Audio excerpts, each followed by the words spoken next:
So as you guys know by now, we are tuning, upgrading, changing tons of stuff on the DAZA and the TTRS. We just did the Unitronic 4-inch inlet elbow. We've got some major stuff going on with the car in terms of making more power. We've also added some small little things that I haven't made videos about that I won't, like a upgraded billet dipstick because my original one broke. But today we're going to be doing another performance mod and arguably another very, very important one for the DAZA right before we go street racing. And this is before we're going to do ethanol or anything. And that is upgrading the tiny little intercooler that comes stock on the TTRS and the RS3. Now we are going obviously with the Unitronic full drop-in replacement intercooler, this big guy right here. And this does come in 2 different colors, I'm pretty sure. So we did get the black one because we're gonna hide it and keep it a little bit stealth in the TTRS to make this thing stock looking and make some people upset on the street. So this install likely, and I say this every time, is gonna be fairly easy. I've already kind of started doing it on one side so that I can make sure things are gonna come apart easy. I haven't had a car as new as this,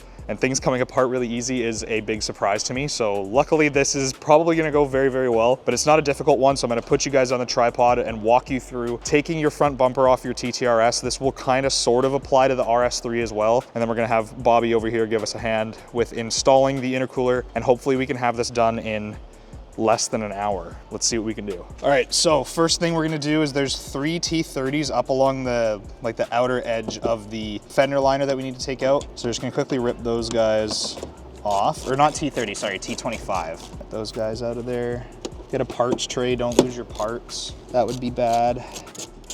And there are some tutorials where they say you should just take the whole fender liner out. Not entirely necessary. So once you get those 3 out, we're just gonna kind of bend the liner out of the way, and then up here there's another T25 that connects the fender to the bumper vertically. So you just gotta get that guy. So we got those 4 out, and now you should just be able to pop the bumper out like that. And that's all you have to do on each side. And now we can move to the top. We're gonna have to take this entire piece. This whole thing has got to come out, but we have to take the hood release out and then the 6 Audi branded clips that you see here out. So this guy, it's pretty simple. There's a little push tab on the back of it, and then it just lifts straight out. Super simple with that. And these are a little bit fun, so I'll show you.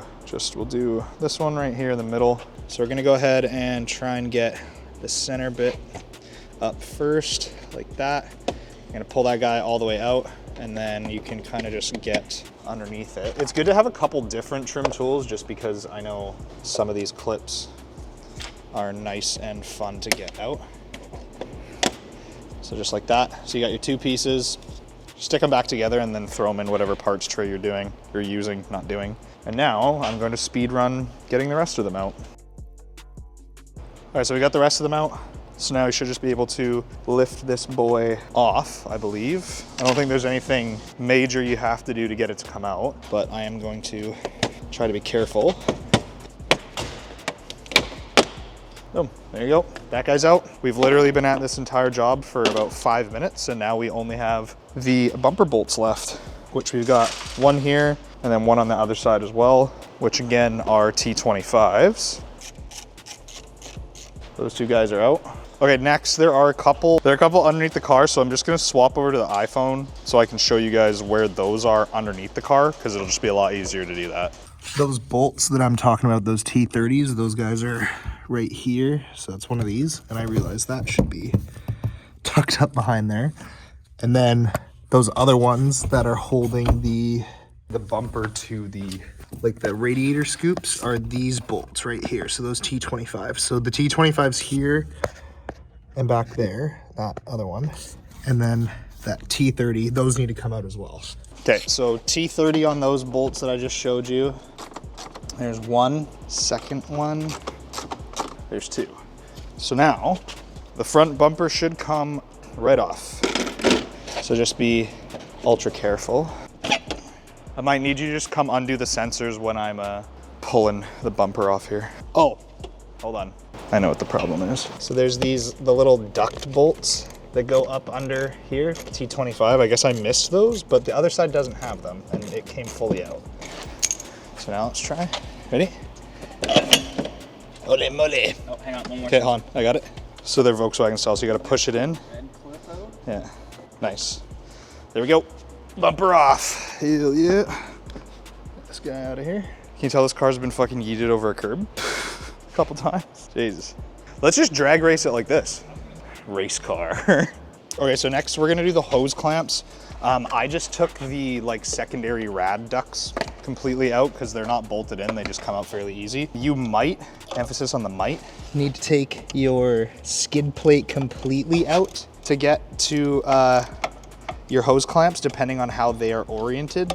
Mine, I don't think I'm going to need to, so I'm skipping that part. Don't get mad at me if your car has them spun on the wrong way, because mine doesn't. All right, and then that's pretty much ready to come off. There you go. It's pretty much off there. And then we have on the front side, which I'm gonna have to pull you guys off to show you. There are, I think it's a T30 or T25 that hold the intercooler to the frame. And it's the same that'll be going into the upgraded Unitronic one. So I'm gonna pull those out too. Okay. And is your hose out? Yep. Oh, you gotta get the hose like off though. Come on, Bobby. I don't know. It like kind of sits into these guides, so you kind of have to like pull it up and twist it. Oh, don't break anything. Edit that noise out. What was that? Oh, no, the mounts. Okay, the mounts have bolts too. Okay, whoopsies. So there's another T30 underneath that holds the intercooler up. Holy moly, there's a train. Oh. There it is. Intercooler's out. All right, so I would say the Unitronic intercooler is a little bit of an upgrade. You versus the guy she tells you not to worry about. Like, look at that. Stack them. Ugh. Yeah, so this one is about the size of my hand. This one's about double. The only thing that I noticed like immediately off the bat is like this stock one, obviously, upgraded one, is the length is a little bit different. Like everything's the same and will line up, but I'm curious why this one is a little bit shorter. I'm sure it won't make a difference like realistically in the grand scheme of things because it's like literally double the volume. And I'm pretty sure the Unitronic one is a little bit thicker just by the specs. I'll put the specs on the screen so you guys know what the differences are, but hopefully it's gonna make a big difference. Like the dyno graphs or the air sheets that they have on the website prove that this thing's like 20 degrees cooler than the stock one. So it's all about horsepower, right, Bob? Oh yeah. Yep. Literally, we've been doing this for 20 minutes. Oh, you'll have to slide it. Yeah. Move those. You might have to cut or remove these guides. These? At least temporarily. Yeah, I'll pull that off. Yeah, just get them out of the way for now. So put that guy up. Are you? Yeah, I'm good on my side. I'm approximately good. It's like it's hitting the. It's like it's hitting the corner of your. Like no? I am. We're totally not cutting up the stock. You know what works better parts than of the this? TTRS. What? Sawzall? Some good old-fashioned flush cuts. Oh, true. These will cut way nicer. Okay, let's try again. Ah, beauty. That's better. Look at that. Direct fit with a slight bit of modification. Okay, so just get a couple threads in there and then we'll get the bottom. You gotta get the hose on first so it can swing in. We get those in? You gotta get your intercooler pipe on first, maybe. Oh, yeah. Mine won't go in all the way. Just squishes. Hell yeah, okay, you're good. I need to slide the whole thing in my way slightly. Yeah, go for it. Yeah, you're good. Push the intercooler? Push the whole intercooler. Like, it needs to go like a centimeter. You might be able to sneak Bobby. in there, but... Bobby, just move the grommet. I did move the grommet. Yeah, it's not even square. Okay, fine. Come on, Bobby. Because I moved it over, that's why. Clearly I did something. Make sure you subscribe to 463 Lifestyle, making a shitbox mattress and back seat. Yeah, make sure you guys go follow Bobby on YouTube. He's building a sick-ass G-Class G-Wagon that's right behind us. You're not putting that in there, sorry. Why?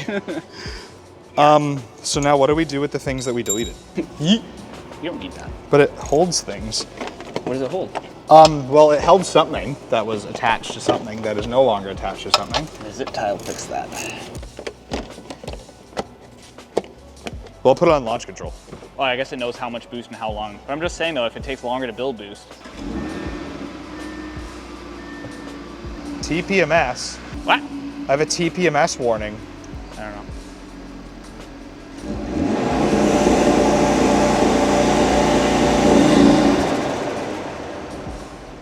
Sounds fine. It was making boost. You could hear it. Oh, I guess I need to turn my wheels so that I can put the fucking screws back into the bumper. So at this point, my battery died for the lav mics, so now just enjoy speed running reassembly of the front end of the TTRS.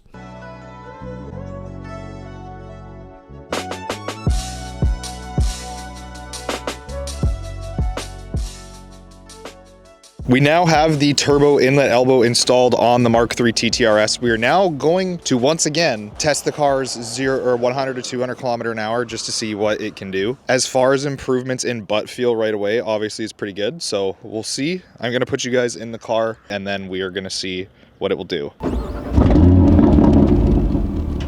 Usual situation as far as how we're setting up the car. So dynamic mode in sport, so we're not going to be shifting the car, and then obviously we're doing the 100 to 200. We have the Draggy again as per usual, so we'll let it do its thing, and then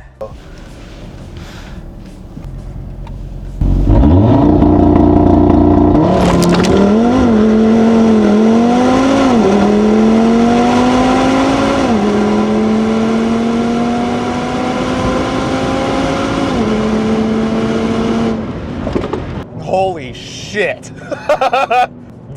Holy crap, I literally had no traction from first to second.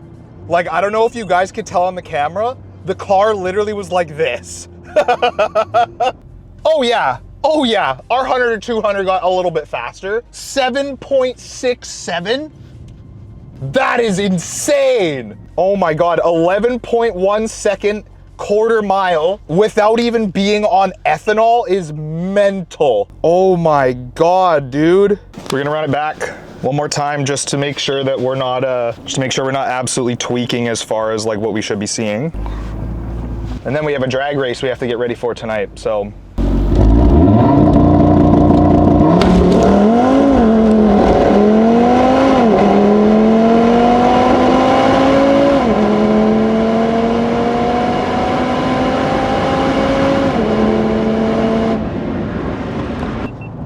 So that one, yeah, that is so consistent. Holy smokes. That one was an 11.8. So a tiny bit slower, but that's because the slope difference going both directions here in Mexico are a little bit different. Holy crap. Yeah, we had a lot more wheel spin, as you could tell on that one too. And then I had a weird like little, like it pulled a bit of power just in the middle of third gear. So it definitely probably would have been a little bit faster, but holy shit. This thing is a monster. And to think we still have to put this car on ethanol. It doesn't even have a downpipe yet. Unitronic, what the heck, guys? This car is insane. Oh my God. Holy dude. I'm fired up.